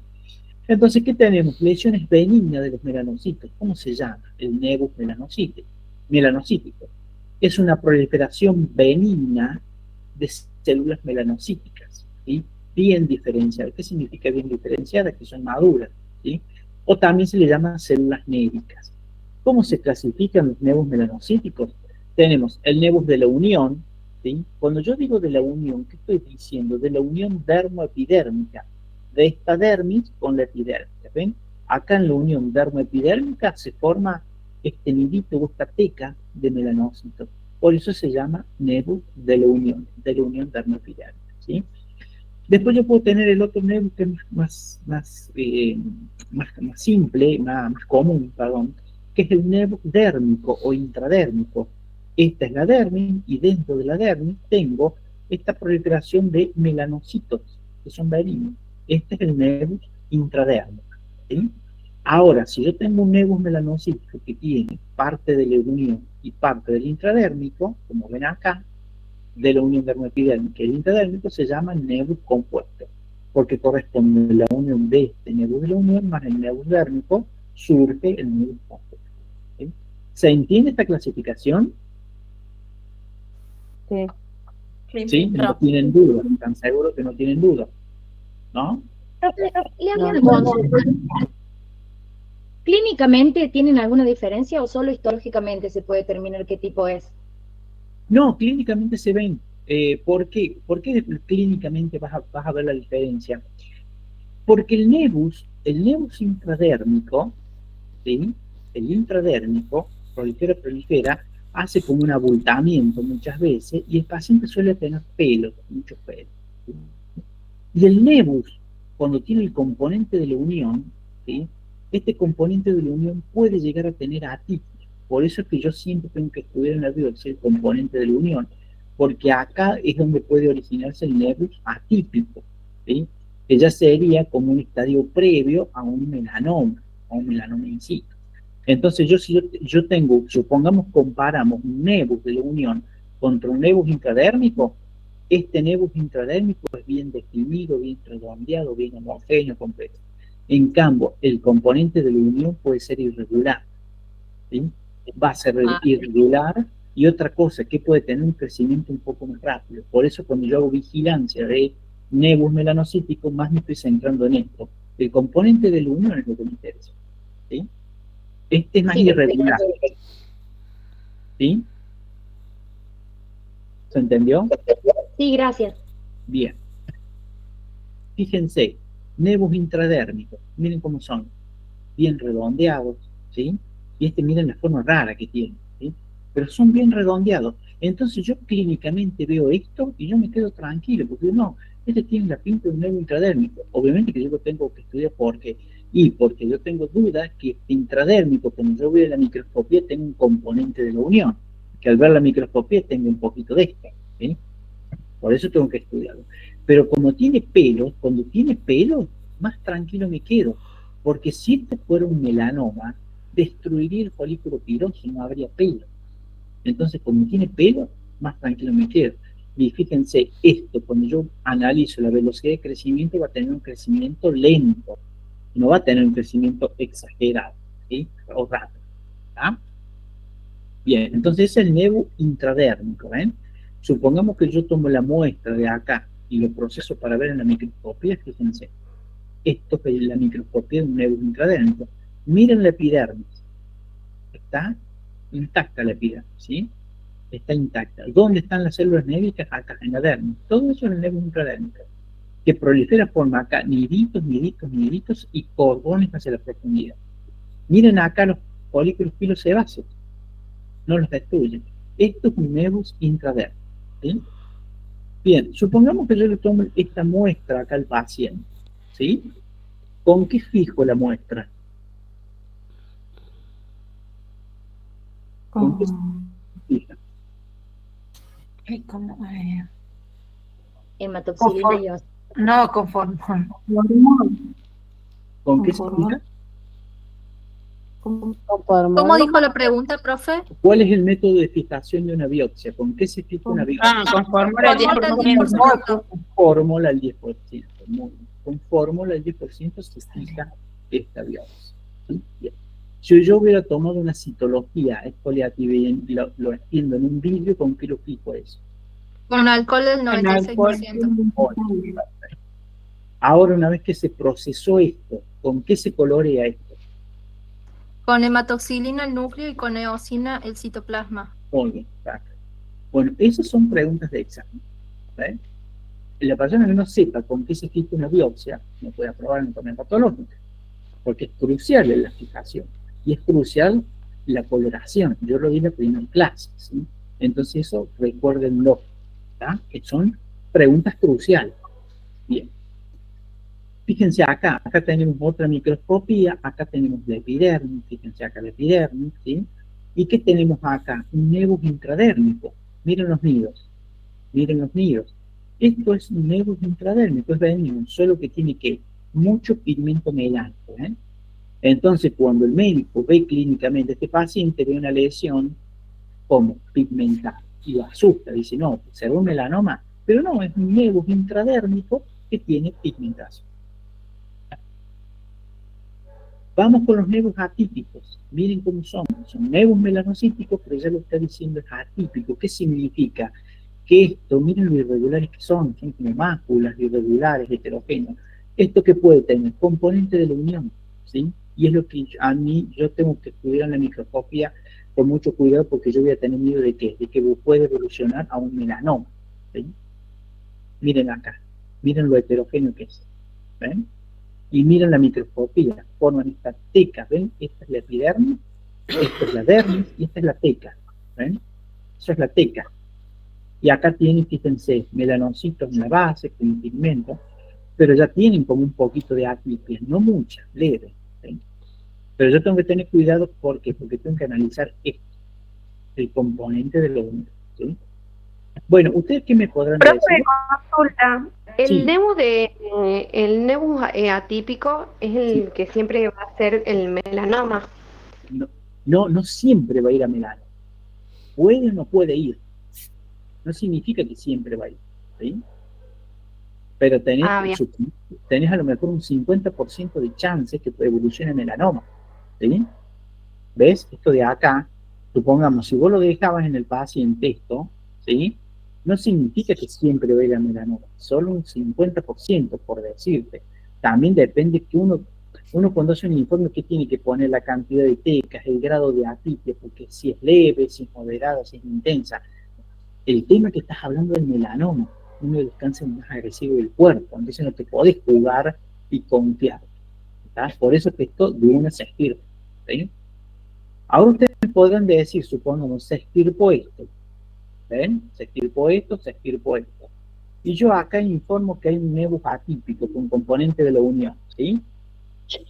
Y lo importante de esto, ¿qué va a ser? Ustedes me pueden decir, bueno, ya se estirpó, ya salió el problema, ya no es más problema. El tema es que estos pacientes van a seguir haciendo nebus, ¿entienden? Ese es el tema. Entonces, yo al saber que este paciente clínicamente ya tenía un nebus sospechoso, yo en la micro veo que tiene componente de la unión y es un nebus atípico, este paciente se tiene que hacer una vigilancia cada 6 meses, cada 8 meses, de que es con un dermatólogo especializado en melanoma o especializado en nebus, ¿sí? No lo ve cualquiera. ¿Por qué? Porque puede tener en la espalda algo chiquitito que él no lo ve, ¿sí? Entonces se tiene que revisar. Y frente al encontrar una lesión sospechosa, ¿sí? Porque ya tiene el antecedente que tuvo él. ¿Estamos? ¿Se da en el mismo lugar, profe, o puede ser en otro lugar? ¿Se da en el mismo lugar donde se lo estirpó o en otro lugar? No, una vez que vos lo estirpaste ya salió. Pero ¿qué pasa? Suponete, próximo a esto puede tener más acá, uno chiquitito que está creciendo. Suponete, si esto es la espalda, puede tener, qué sé yo, 10 centímetros, 20 centímetros, ¿sí? pero tenés que revisar todo el cuerpo del paciente, ¿sí? Puede tenerlo en la cara, puede en el cuero cabelludo, ¿sí? En la oreja, ¿tá? Es una Claro. vigilancia que esta persona ya es predispuesta a hacer lesiones melanosas, ¿tá? Bien. Nosotros cuando analizamos, por eso analizamos lo que se suele decir que el ABCD del melanoma, del luna, ¿no es cierto? ¿Qué analizamos? Fíjense, si es asimétrico, cuando la lesión melanocítica es asimétrica, me hace pensar en melanoma. Si el borde es irregular, poco definido, pienso en melanoma. Si el color es intenso, pero con áreas heterogéneas, áreas bien oscuras y otras bien claras, también pienso en melanoma. Y con el diámetro tamaño, más que el diámetro tamaño, tiene que ver la velocidad de crecimiento. Si crece rápidamente, yo pienso en melanoma, ¿sí? Entonces uno tiene que tener cuidado, porque si uno tiene un melanoma, está creciendo, está invadiendo, está infiltrando, primero me hace invasiones linfáticas a los daños linfáticos regionales, pero después entra por vía sanguínea y me va ¿a dónde? A pulmón. El melanoma me va a pulmón, me va después de pulmón, me va a hígado, me va a cerebro, es altamente agresivo el melanoma, ¿sí? Por eso que son de los tumores que más cuidado se debe tener, ¿está? Miren acá para que vean asimetría, irregularidad de bordes, cambio de color y velocidad de crecimiento, ¿sí? Ejemplos de melanoma que pueden tener subunguales, ¿sí? La placa unguial, un melanoma melánico en la piel, miren qué raro que se ve. Uno podría decir que es un tipo de verruga, ¿ven? Y bueno, sin embargo, es un melanoma. ¿Qué melanoma? Melanoma a nivel del ojo, fíjense cómo se ve, ¿no? ¿Sí? En este caso se saca todo el ojo, se hace una enucleación lo más rápido posible, porque si no infiltra a través del nervio óptico y llega a cerebro. Bien, ¿estamos con eso, con melanoma? ¿Se entiende? Sí, profe. Bien. En ese caso que parece una manchita, disculpe, ¿no? ¿Cómo? Ahí. En ese que parece una verruga que usted dijo. Sí. Porque a simple vista parece eso. ¿Le duele mucho al paciente como para... Va a doler cuando duela es porque ya está muy infiltrante, ¿sí? Y cuando ya duele, significa que está muy infiltrante, ya es un estadio muy avanzado, ¿sí? Ese es el problema. Vos tenés que compararlo. Si fuera una verruga, crecería lento, crece lento si una verruga. Cuando un melanoma crece rápido. En cuestión de días o meses, vos lo vas a que crece, duplica su tamaño. Una verruga no va a crecer así, ¿está? Claro. Profe, ¿y tiene Sí. alguna clínica esa manchita? ¿Es como más seca, más dura o es Crece igual? rápidamente. Crece rápidamente. Eso es lo principal. Eso Que de es lo golpe principal. le aparece al paciente, le aparece de golpe y vos vas a ver que a lo mejor la ves, qué sé yo, a la mitad, así la ves, qué sé yo, hoy y en 15 días ya está el doble, ¿sí? Entonces vos ves algo que crece, ya te asusta porque una verruga no crece así, ¿sí? Sí, Ahí es gracias. sospechoso. Bien, con respecto a las psoriasis, para repasar, que ustedes tienen que ver, que ya lo estudiaron, que lo tienen que saber, forma parte de ¿qué? De enfermedades inflamatorias, ¿sí? ¿Es producido por una bacteria o un virus la psoriasis? ¿Por qué es producido? Es una enfermedad autoinmune, profe, ¿no? Es una enfermedad autoinmune, es una enfermedad inflamatoria, autoinmune, ¿no es cierto? No se descubre bacteria, virus que la produce. El paciente que hace se descontrola su sistema inmunológico y genera una reacción inmunológica inflamatoria, muy inflamatoria, pero afecta más que nada ¿qué? Principalmente la piel, ¿sí? Y a veces los ángulos, ¿sí? Hay lesiones cutáneas que forman máculas, o sea, esas manchas, y que después evolucionan a pápulas y placas escamosas, que se descansan. Afecta el cuero cabelludo, principalmente nosotros hablamos de la psoriasis clásica, ¿sí? El cuero cabelludo, lo que es la rodilla, codo, ¿no es cierto? Porque después están las psoriasis invertidas, psoriasis, digamos, poco frecuentes que afectan en otros lados, ¿cierto? Nosotros hablamos de la clásica. La clásica, ¿cuál es? Cuero cabelludo, codos y rodillas. Escribimos cuero cabelludo, codos y rodillas. Esa es la típica psoriasis clásica. Cuando yo hago la biopsia, ¿qué voy a ver? Que por ese proceso inflamatorio exagerado, la epidermis proliferó. Y esto se llama acantosis, papilomatosis. Y todo el proceso inflamatorio acá, mixto de monocitos y neutrófilos, y los neutrófilos están migrando y se forman acá de neutrófilos, ¿sí? Que se llaman los microabscesos de Mohs, ¿sí? Esa es la microscopía clásica de la psoriasis. Miren cómo se ven en pacientes con psoriasis, sus características. Y miren cómo puede repercutir en dónde, en la placa unguial, ¿sí?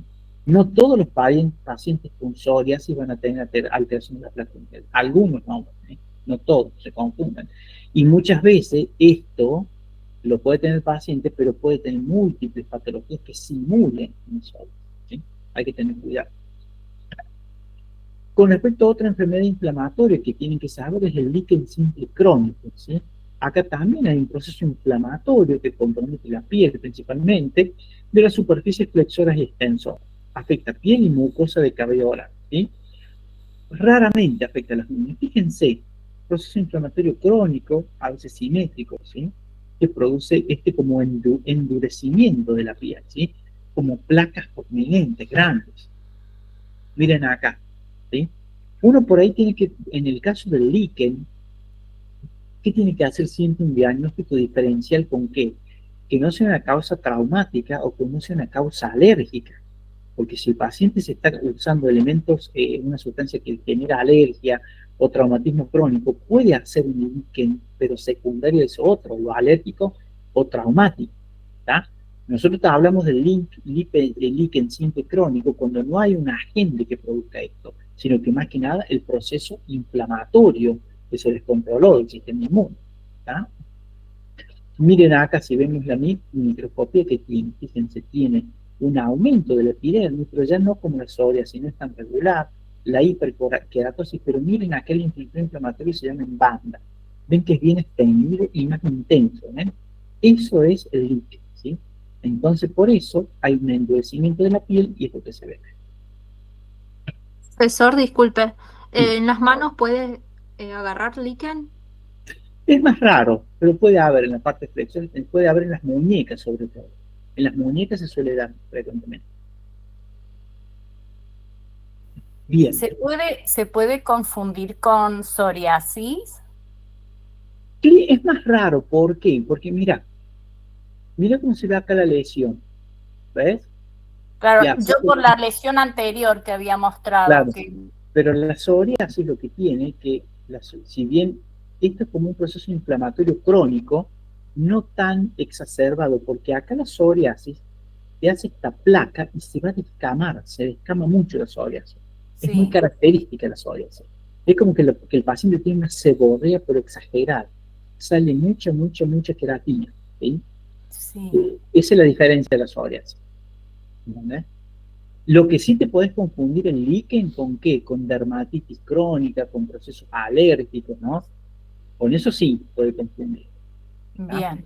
Por eso supongamos un ejemplo. Yo les pongo el ejemplo porque muchos pacientes yo les digo, muchos pacientes pueden tener esto, y aunque no lo creen, hay pacientes que mejor usan un calzado que porque les gusta lo usa, o porque no tiene otro, o porque usan un tipo de media, algo que les genera alergia, lo usan, y llega un punto que les termina generando esto, ¿sí? Y a veces es una causa alérgica nada más. Entonces, si ese paciente se lava con jabón blanco, se pone caladril y no se está exponiendo a lo alérgico, empieza a desaparecer. Y si desaparece, es de causa alérgica. Es simple. ¿Entiendes? Claro. Y no se tiene que estar sometiendo que a biopsia. ¿Entiendes? Entonces, uno tiene que aplicar eso. Sí. Disculpe, en psoriasis dijo que se dan pápulas, placas escamosas, ¿esas son las lesiones? Claro, comienza siendo primero, empieza el proceso inflamatorio y empieza siendo una mácula, una mancha. ¿Sí? Donde se están reclutando las células inflamatorias, hay vasocongestión, se forma esa mácula. Ahora esa mácula, ¿qué pasa? Empieza a hacerse más prominente. ¿Por qué? Porque los queratinocitos proliferan los queratinocitos y la epidermis se hace más engrosada. Por eso esta mácula evoluciona a pápulas y placas escamosas que se descaman. ¿Sí? Si uno ve acá, mira cómo tenés acá la epidermis, y acá empezaron a proliferar. ¿Ves el engrosamiento que hay? Hay mucho engrosamiento. De la mácula evolucionó esa pápula y placa. ¿Y qué pasa? Como estos queratinocitos aumentaron el espesor, sintetizaron mucha queratina. Y esta queratina es la que después se va descamando. ¿Sí? Profe, yo vi en todo el cuerpo eso, el psoriasis, Es que podés tener en todo el cuerpo, eso va a depender del paciente. en Pero yo, piernas, en todo el brazo. claro, a ver, hay pacientes que se llaman, que ya tienen como una eritrodermia, donde tiene todo, se les tiende de forma continua, pero esa no es la regla. Uno estudia siempre lo más frecuente, ¿sí? Lo más frecuente que es zonas psoriásicas. Después tenés pacientes sí que vas a tener todo el cuerpo con eritrodermia, donde ya la psoriasis se descontroló en el paciente y le generó, e inclusive, ¿por qué se llama eritrodermia? Porque esto que vos tenés acá, esto es una atrofia suprapapilar, ¿ven? Acá, miren lo finito que es acá la epidermis. Entonces esto apenas vos raspas, ¿qué pasa? Empieza a sangrar el paciente. Eso se llama eritrodermia. Pero eso ya son los casos extremos, casos específicos de psoriasis, ¿sí? Después hay una psoriasis pustulosa, donde se acumulan tanto neutrófilos que se le pudre, pero son tipos específicos de psoriasis, subtipos de psoriasis. Yo no voy a preguntar los subtipos de psoriasis, yo me voy a concentrar en la psoriasis clásica, ¿sí? Porque si no, tenemos que dedicarnos toda una clase para ver psoriasis. Entonces ustedes piensen lo clásico, lo que yo les estoy explicando, ¿está? Sí, profe. Porque uno por ahí... Entonces se da, perdón, Sí. entonces se da en codos, rodillas y cuero cabelludo. Claro, eso es lo clásico. Lo clásico. Bien, lo más fácil, lo más clásico. Claro, lo más frecuente. A ver, supongamos la psoriasis. La psoriasis después uno la clasifica y hay psoriasis intervertiginosa, psoriasis invertida. Una psoriasis invertida, ¿qué significa? Que afecta la zona donde no afecta la psoriasis clásica, que sería que la zona de la axila, la zona inguinal. No tiene sentido estudiar lo poco frecuente, lo que no se da. Primero tiene que estudiar lo más frecuente. ¿Por qué yo les digo eso? Porque ustedes a lo mejor van a ver una psoriasis, supongamos que ven una psoriasis invertida, ¿no? Bien. ¿Y ustedes dónde van a ver la lesión de la psoriasis invertida? En la axila y en la parte inguinal. Pero no es lo clásico. Entonces ustedes están aprendiendo mal esa patología. Porque ustedes vieron un caso clásico. ¿Entiende? No, perdón, poco frecuente. ¿Se entiende? Entonces, por eso uno tiene que tener cuidado de la base o la fuente donde está estudiando. Uno siempre tiene que estudiar lo más frecuente, si no se va a terminar confundiendo o lo va a interpretar mal. Yo supongamos, yo veo un caso raro de un cáncer, porque yo lo haya visto, no puedo decir es lo más frecuente. Yo tengo que ir al libro y ver. A lo mejor yo tuve la fortuna de ver un caso raro, poco frecuente, pero después tengo que ver y encasillarlo en su caso. Supongamos, yo he visto una metástasis de melanoma en estómago, ¿sí? Es poco frecuente. Yo no puedo decir, el melanoma hace metástasis en estómago. Eso yo lo dejé para la rareza. El melanoma, ¿dónde hace metástasis? En ganglios linfáticos regionales, en pulmón, en hígado, en médula ósea, en cerebro. Esa es la regla, ¿sí? En estómago como una rareza. ¿Estamos? ¿Se entiende muchas veces eso? Sí, profe. Bien, eso se los digo ¿por qué? Porque ustedes cuando vean algo, una enfermedad, algo, ustedes la ven y vayan, fíjense, pueden ir inclusive a Google, bibliografía, y ver, el caso que yo vi, ¿es frecuente o es poco frecuente? Haces esa pregunta, ¿sí? Entonces de esa forma ustedes dicen, no, está bien, vi algo raro, pero no, si no después van a confundir los diagnósticos, ¿sí? Tengan cuidado con eso. Bueno, ¿se entienden entonces estas dos enfermedades inflamatorias de naturaleza autoinmune, la psoriasis? Sí, profe. El líquido. Bien. Está. Bien. Bueno, acá yo les puse esto, las imágenes, porque ustedes deben repasar la anatomía, saber tibia, peroné, astrágalo, calcáneo, cómo es la articulación, cuáles son los huesos que conforman el pie, eso lo deben saber, cuáles son los músculos que conforman la pierna y el pie, ¿sí? Principalmente cuáles son extensores, flexores, abductores, abductores, ¿no es cierto? Y saber también la parte de la circulación, la función arterial, la función venosa. Lo arterial me lleva hacia el pie, lo venoso me hace la circulación en sentido contrario, ¿sí? ¿Y por qué? Porque yo debo saber la parte vascular, tanto de la parte dorsal como de la parte plana. Porque yo después debo saber cómo se puede comportar una trombosis, un tromboémbolo, dónde voy a palpar el pulso, ¿sí? Entonces es importante repasar eso. Si yo no sé la base de la anatomía, de la histología y la fisiología, no voy a entender lo que es dermatología o anatomía patológica. Bien, ¿estamos entonces? Sí, profe. Bien, ¿alguna pregunta, alguna duda?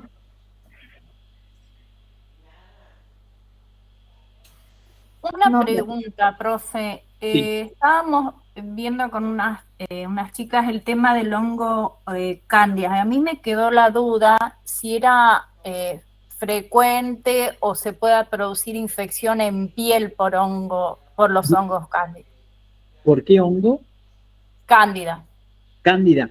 La Cándida albicans es un hongo que normalmente te produce una infección genital, se lo ve muchas veces cuando la mujer tiene una cervicita, una inflamación del cuello uterino y vaginitis. Ahí se suele ver infección por Cándida albicans.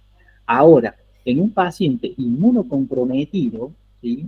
En un paciente inmunocomprometido, podés tener Cándida en dónde? En la boca, en el esófago, ¿sí? Podés, y son lo que son los pacientes, digamos, HIV positivo. ¿Sí? Bien, entonces piel, tenían razón ellas, no era tan frecuente como había pensado yo. Mira, Gracias. un ejemplo, en la piel, ¿cuándo podés tener lo que es la cándida? Lo podés tener cuando el paciente tiene una infección en cavidad oral, un ejemplo, paciente que sea asmático y usa mucho corticoides. Entonces el paciente, ¿qué hace? Puede hacer una candidiasis oral. Y después el paciente que se toca la boca, se mete el dedo de la boca, puede hacer una perionexis, rodeando la placa unguial. Sí. Ahora, cuando vos tengas una cándida en piel, hay que tener cuidado que esté inmunocomprometido, ya sea, un ejemplo, que sea HIV, que sea un diabético ya extremo, que sea que esté consumiendo corticoides, hay que ver eso. ¿Sí? Hay que analizar. Bueno, gracias.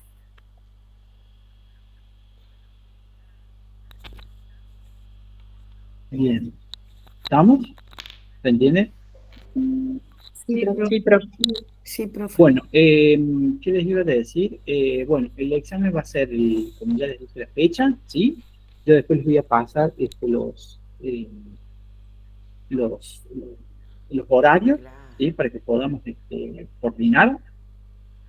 Y lo que sí les voy a pedir, que bueno, tienen que tenerla en óptimas condiciones en el computador o celular, como sea, la cámara en óptimas condiciones para ver a la cámara, se va a tomar día 3, ¿sí? Bueno, y los temas, acuérdense que incluyen los temas de dermatología, que ya tienen los PowerPoint, que se desarrollan, y todo lo que es anatomía patológica. Entonces, es una sumatoria, ¿sí? Anatomía básica del pie tienen que saber, ¿sí? Porque son elementos básicos que hay que saberlo, ¿sí? Así que todos esos elementos son. Bueno, ¿alguna pregunta más? En el mismo horario, ¿no, profe? De la clase Sí, de no, evaluación. capaz que la haremos más temprano. Yo creo que vamos a comenzar tipo 6 de la tarde, ¿sí? Bien, ¿se lo puede decir con tiempo? Sí. Yo Bien. quiero empezar temprano porque si no, Gracias. para darles el tiempo, porque a ver, esto no es como dermatología, ya es más exigente que dermatología. ¿Por qué? Porque ustedes ya acá pasan la parte práctica, de práctica. Entonces ya no es que pueden pasar así nomás, es como que necesitan saber la materia, ¿sí? Saber la materia. Profe. Chicas, recuerden que ese mismo día tenemos que rendir Sí, eso iba a decir. Terapéutica terapéutica. podológica tenemos. Sí, y es de También que rendir 5 a a 10, 5. o sea, de 17 a 18. Bueno, comenzamos 18:30 entonces. Bueno. Profe, deje que nos tomemos un cafecito después del primer estrés para seguir con el otro. A ver, yo no tengo estrés. El tema, ¿sabe cuál es? Que después cuando están en el examen demoran en responder. Y el tema es ese, que ustedes me piden paciencia para que yo los tome y no salen las respuestas. A ver, el tiempo esto yo se lo doy por ustedes. Está bien, Si no, profe, gracias. Era un chistecito. Yo hago 12 preguntas, no responden, listo. Seguimos. El tema es ese. Que yo el tiempo es por el tema de que son 27, 28, y para dar el tiempo que responden, pasa por ahí. Está bien, profe, gracias. ¿Y cómo tiene el examen oral o escrito? Del otro. Escrito, pero es en grupo y vamos entrando de a 5, creo, también. Es oral. No, múltiple opción, pero vamos entrando de a grupo porque es con cámara y micrófono abierto, entonces. Es escrito. Sí. 15 minutos. Desarrollar, sí. 15 minutos por grupo. Claro. Bueno, pero le van, a ver, pero les van a poner, pero les van a poner los grupos, ¿o no? Con tiempo. Sí, ya los pusieron los grupos. Ya está. Sí. Lo que pasa es que, profe, rendíamos hoy y la profesora tuvo un inconveniente personal, entonces nos pasó el examen para el 24. Ah, bueno. Pero ella ya nos había hecho el grupo, ya había hecho todo, pero bueno, le ocurrió algo personal y por eso nos pasó el 24. Está bien, está bien. Bueno, bueno, si no, la opción sería que rendir el martes. Lo vamos viendo, ¿sí? Si no, yo le pongo el día martes. Lo mejor, profe, perdón. Pero todos pueden rendir el día martes. Claro, tendríamos que poner todos de acuerdo si todos, todos podemos. Sí, se puede. Sí. Bueno, a ver, una cosa, se ponen de acuerdo y yo doy 2 días para que me digan si lo hacemos lunes o lo hacemos martes. ¿Sí? Bueno, enseguida nos ponemos de acuerdo entre todos. Claro, a ver, yo les digo una cosa, no se confíen porque el recuperatorio es a la cena. ¿Sí? Así que se ponen de acuerdo y después me dicen, no, queremos rendir el lunes, queremos rendir el martes. ¿Sí? Así comenzamos a las 6 de la tarde. Muchas gracias, profe. Gracias, profe, muy amable. No quiero apurarlos en el examen y que no saben hacer. ¿Sí? Bueno, hacemos eso, se ponen de acuerdo y después me dicen. ¿Sí? Bueno, bien, otra pregunta. Gracias. Claro. ¿Cómo, profe? ¿Y alguna otra pregunta? Profe, a mí me quedó una duda sobre eso de los broncogenes de la clase anteriores. Sí. ¿Cuál es la duda? De los... Es que no sé, no lo puedo entender bien todavía. Bueno, pero medio tarde para pedir yo les pregunté las veces pasadas. De los genes supresores. Bueno, pero yo les pregunté y me dijeron que no había duda. ¿Hace cuánto que lo expliqué? Y no sea problema, no sea drama. Ya después lo repaso bien. Bueno, pero está el tema, que yo les pregunto a ustedes y ustedes por ahí me responden. ¿Sí? A ver, nosotros ¿qué tenemos con respecto al cáncer? Lo que tenemos es genes que estimulan el crecimiento, ¿sí? Se llaman los broncogenes. Los broncogenes van a estimular el crecimiento celular, pero están regulados por los genes supresores de tumores, o sea que inhiben el crecimiento celular. Entonces, uno estimula y el otro inhibe. Cuando los dos están bien, perfecto, no hay problema. Ahora, si hay una mutación y el broncogene, el que estimula el crecimiento, mutó, va a trabajar de más. Y eso me puede llevar a un tumor. Ahora, si el que mutó es el supresor, el que frena, y por esa mutación no puede frenar al estimulador, me puede llevar a un tumor. Ahora, en el caso de que muten esos dos, están los genes que hacen reparación del ADN, ¿sí? Y esos reparadores del ADN me pueden reparar esas mutaciones que dijimos antes. Ahora, si también muto el gen que repara, ya tengo otro problema extra. Entonces, ¿qué va a existir? El gen que me induce la apoptosis de muerte celular. ¿Tá? Ahora, ese gen que induce la apoptosis de muerte celular también puede mutar. Entonces, ya caemos en la mutación de las 4 fases genéticas. La última que me queda ahí es que se forme la célula tumoral y que la destruya el sistema inmunológico. ¿Sí? Y ahí para evitar el cáncer. Ahora, cuando la persona tiene mal su sistema inmunológico, ahí es donde ya esa célula alterada empieza a proliferar y se genera el cáncer. Es una manera gradual, podríamos decir. Que es gradual, es una cosa gradual, no es una cosa, digamos, de golpe, es todo gradual. Inclusive en las poblaciones se van sumando grupos de células tumorales, ¿sí? se van agregando. Bien, ¿alguna otra pregunta, otra duda? No, profe, si lo llega a surgir alguna duda, ¿podemos hacer en grupo de consultas? Sí, listo. Bueno, me dicen después el tema del día, ¿sí? Díganme. Bueno. Gracias, profesor. Sobre la clasificación. ¿De qué? Del melanoma, los estadios.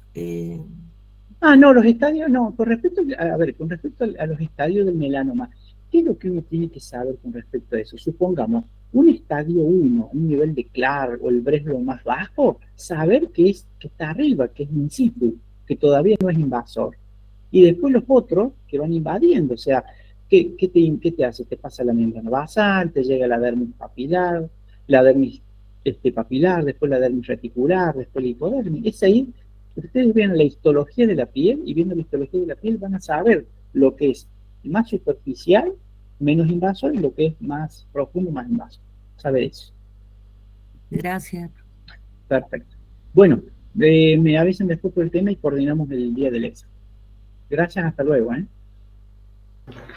Hasta luego, profe, que tenga buena Hasta noche. luego, profe, gracias.